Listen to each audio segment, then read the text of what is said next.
In this lesson, we will finish animating the villain's initial attack. So here, our villainess will land after missing, and then she's going to come up for a second attack, but that will fail. By adding that second attack, we make it seem as if the character is actually thinking about this, and that's something that is very crucial when it comes to animation, always getting inside of our character's mind and really understanding them to make sure that in the end we have something that looks appealing and convincing. So let's go ahead and get started here. Again, I'll go ahead and make sure auto key is enabled. And I'll grab all of the controls that we'll need in order to translate her forward, except for the foot that's about to plant. So I'll go in and grab her arm controls, the elbows,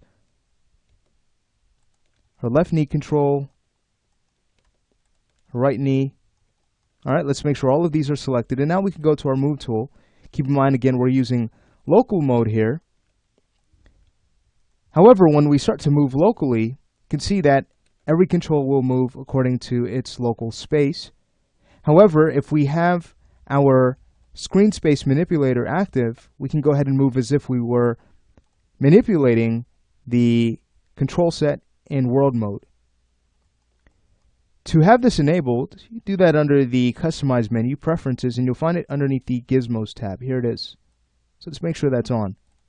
So now when we grab that small gray box in the center, again, we can go ahead and have her move wherever we'd like. So thinking about this, she needs to go from this stretch state to a squash state. We need to give her enough time to settle into that pose. So let's go to frame 15 and just kind of translate her down and forward.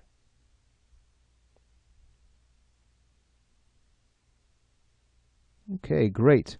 So now at this point, we could start to clean up this pose. Let's go ahead and grab the right foot, rotate that up, and then we can go ahead and translate it and have that plant on the floor.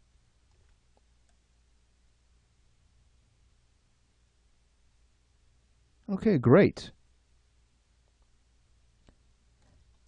Now, keep in mind that it's not quite planted the way we'd like. So we have a few options. We could either go to our curve editor and start to zero out the keys we would need to zero out in order to have the foot plant.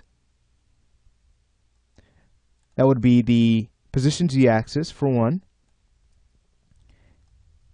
And we'd also want to take care of rotation as well. So that would be the X-axis, making sure that's set to 0.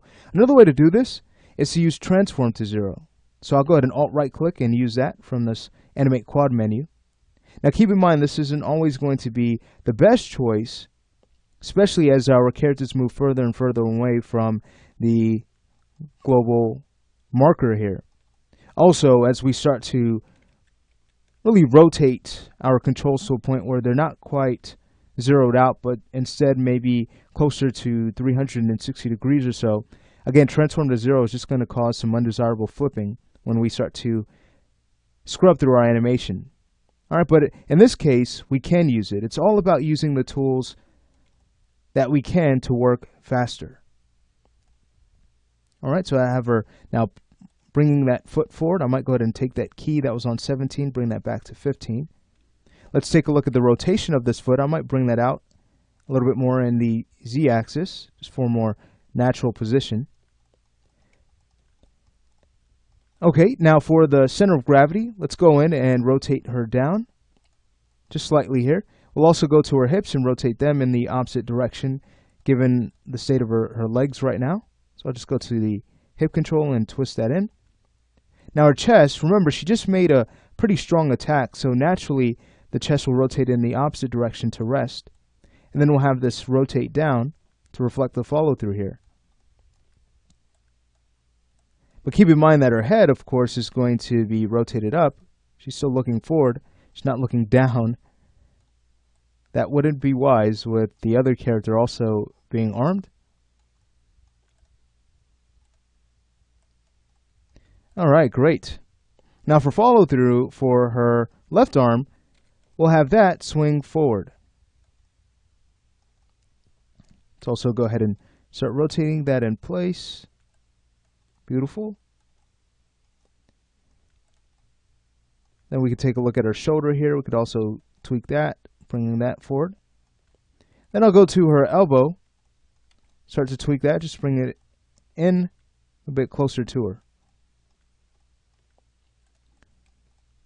The shoulder looks kind of drastic here, so what I may do is go ahead and use transform to 0 to fix it, and then we can go ahead and just rotate it down slightly. Going back to the elbow, I might just go ahead and bring that out a bit more. But not too much. And then for the arm, let's go ahead and just drag that in a bit closer, and we'll be good to go, and we can go ahead and move to the sword arm. All right, great. So for the sword arm, again, that needs to be brought down, but keep in mind that we want to do it in a way where we don't get twinning, where we have this symmetry that looks very unnatural. So we need to avoid that not only when posing, but also when timing our action out.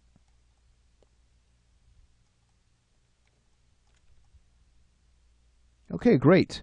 So considering this, I may go in and say rotate the back down just for more curvature here, and go to her center of gravity and the arm controls, and just translate her down some more.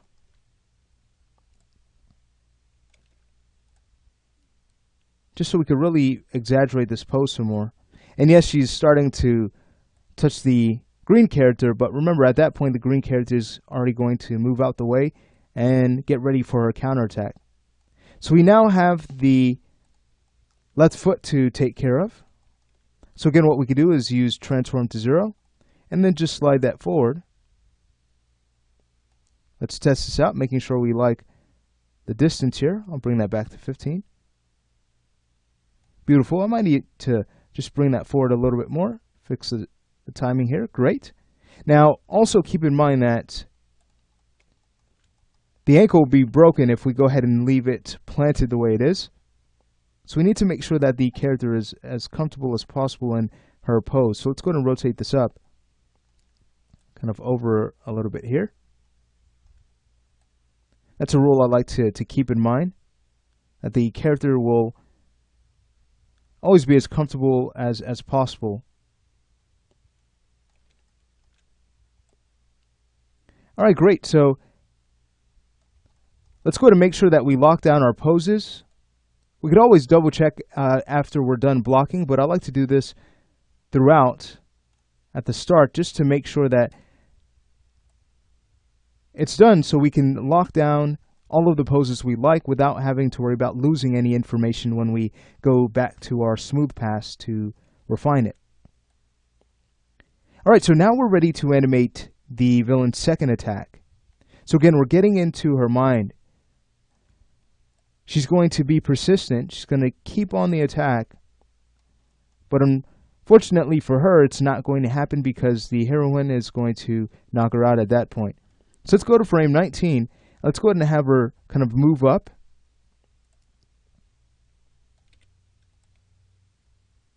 We're having it happen that fast because they're pretty agile. And so we want to make sure that they are animated in a way that reflects that. All right, so we have her rotating up their center of gravity. We could also twist it here. So this is a good time to do something like that. She needs to bring her entire body around. And then we can start to tweak her torso, just rotating the chest up and twisting that over in the Z-axis.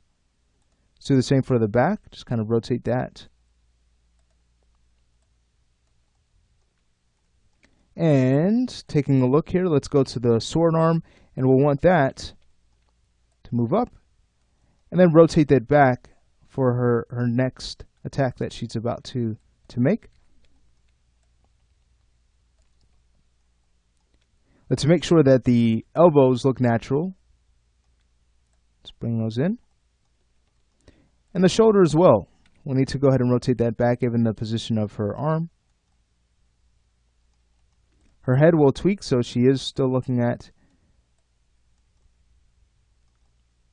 the heroine. her target. We can go ahead and take her left arm, start bringing that back. So this is the anticipation to that attack we're posing right now, so we need to make sure that the pose is clear enough to reflect the anticipation. So that may involve adding a slight amount of exaggeration for that to happen. We always want to add exaggeration to loosen up our characters and to make our poses look more appealing so the audience can be entertained. Even for realism, there should be a slight amount of exaggeration to loosen up the character. Otherwise, things can look very robotic. Alright, I might grab the right knee and just bring that in a bit more to fix the pose there. Great. And now selecting all of her controls, let's go ahead and take a look. So we have a pose on 20 and 19. So what I'll do is actually keyframe and save the pose on 20. And then at that point, we could delete 19 and slide 20 over to 19. Beautiful. All right, so let's take a look before we finish this. In between lessons, I might just pose this a bit more to loosen her up a bit. Again, just taking a look at the pose, looking at the silhouette, making sure that she looks as if she's really about to make a powerful strike yet again. But I think that we're really close, and I don't think there'd be much to tweak, if anything at all. If anything, I'd say we can possibly go to the left toe and kind of turn that in a bit so that her foot doesn't appear to be glued when she starts to make this attack. So there will be some slight foot sliding. That is natural. If you study feet, you can see that from some performances. All right, so again, that's going to be it for this lesson. And in the next lesson, we're ready to work on the villain's hit and her fall. We'll start to work on that as well.